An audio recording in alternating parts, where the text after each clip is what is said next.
How's it, everyone? This is Nathan Hewer here with another edition of Nathan's Notables. This is a second winter edition. We got a full week of winter sports in this past week, and there's some tremendous action. I went to the Superior Fairbury basketball game on Tuesday, the Tri-County Quad, wrestling quad on Thursday, and the Creed Invite on Saturday, and those are the events I was able to attend this week. So a lot of great action. So without further ado, we'll start with passing the eye test. And Fairbury boys basketball against Superior. Isaac Robertson, 21 first half points. He was on pace to almost tie the school record. He got sad in the fourth quarter because the game got out of hand, but tremendous win for the team, 72-42. Most points scored by Fairbury boys basketball team since 2011. They're an unselfish team, and they're really fun to watch. And they certainly passed my eye test without question. And also, I want to say the Thayer Central Wrestling team at the Creed Invite, I was impressed. They're a very competitive group, and Josh Bowers, their head coach, told me that's the most they've ever placed. They placed 7 out of 8 wrestlers that they took there. That's the most in his tenure that they've ever placed. And Keegan Casey, he took second. He lost to the #1 kid from Omaha, Bryan, in Class A, LaDamian Sturdivant, I believe. And it was a one-point match, phenomenal, but both Stewarts looked really good, and Jared Hergott impressed me with, he had a real good battle with Brandon Hendricks for that 3rd and 4th place match at 152. Those 4 really stand out to me, great. And Brenner McLaughlin, freshman, 113-pounder, took 4th. So they got some up-and-coming wrestlers to look out for as well. So those are 2 that passed my eye test this week at events I went to. So that'll lead us right into it. The top 3 performances. We do have an honorable mention this week. The Wilbur-Clatonia boys have started out the season 4-0. Very impressed with them, and they beat Raymond Central on Thursday 57-41, and then on Saturday they beat Superior 60-36, and that's a great start to the season for them, and they have to be my surprise team of the year. I mean, it's to see what they're doing is really good, and they're an unselfish group just like Fairbury boys, and 4 of their players reached double digits against Superior on Saturday, and Braden Whittington led them with 18 points, and then also reaching double digits in that game was Preston Lee, Colton Resbeck, and Hunter Chervany all reached double digits, so they got a really good starting 5 for Wilbur-Clatonia this year. And moving on, number 3, the Fairbury girls basketball. After starting the season 0-3, they win 2 straight, and they looked really well. They won against Milford. They won that game on Friday, and then on Saturday they beat Thayer Central, I believe 46-26. Really good games. Jessa Eden and Sarah Huss both dominating down low in both games, and Sarah Huss, she's on a double-double streak and really hitting the boards hard, and Jessa Eden led the team with 14 points, so that was against Milford, so that was a really good performance by both of them.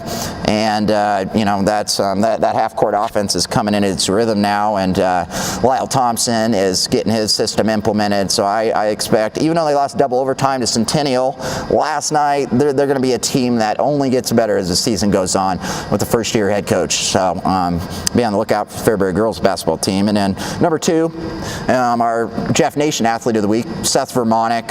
He had a dominant week, 6-0. He recorded 2 pins at the Tri-County Quad, including a pin over Brandon Beeson, returning state qualifier for Tri-County. But he's a really good wrestler as well. But Seth just looking phenomenally dominant. And then he went 3-0 at the Creed Invite, and he beat Colton Johnson of Creed in the finals, 7-0. And so therefore he had no points scored on him out of 6 matches in the week. So that's about as dominant as you can get. I'm really excited to see how he does at the Flatwater Fracas on this Friday and Saturday in Grand Island. 27 teams, loaded tournament. Want to see where Seth stacks up with the best in the state. And number 1, Tri-County boys on Saturday. They're ranked 8th in Class C2 according to Lincoln Journal-Star. They beat the 3rd ranked Centennial Broncos, which is in Class C2 as well. They beat them 49-39, and Jackson Hirschfield is returning All-Stater for Centennial, and Cole Seams, who's a sophomore, outscored him 23-17.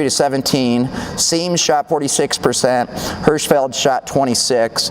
So basically that was just jumped out to me as Cole Seams is just balling, and that whole team is fun, and I can't wait till they take on Johnson Brock Paddock on Saturday. I just watched them last night. That's going to be an exciting game. You should make it to. So, so they, after losing to Wilbur-Clatonia, start the year. Tri-County right back on track, looking like a contender. And so that's the top 3 performances of the week.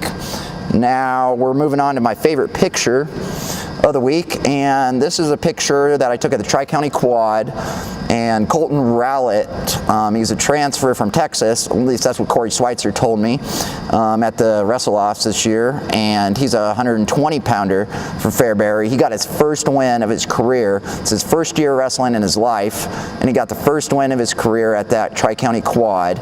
And Derek Garfield expressing his happiness, and not only that, Garfield, Corey Schweitzer, Cam Lenhart, they're in matching sweaters in the picture, so you kind of got a really feel-good moment with like a Christmas sweater party all in one. And I kind of joked around with Cam and Corey about that before the quad got started, and you know, those are some classy group, and I respect them for doing that.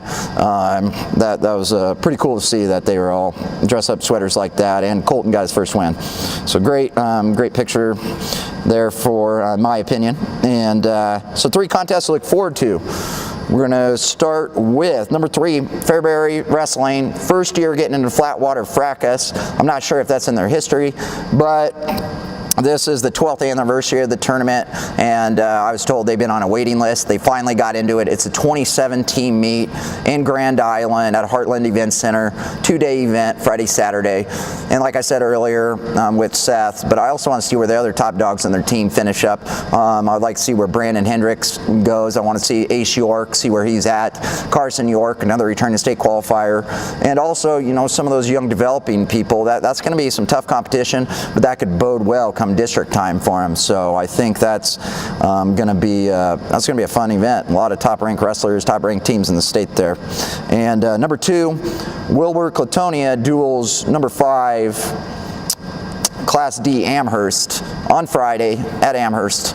And there's going to be some interesting matchups I'm looking forward to. Wilbur-Clatonia looked good at that Creed Invite in my eyes, and Nathan Paddock, who's ranked 6th in Class C at 120, he's going to have a matchup with the 4th ranked Class D Isaiah Shields, so 2 ranked wrestlers there.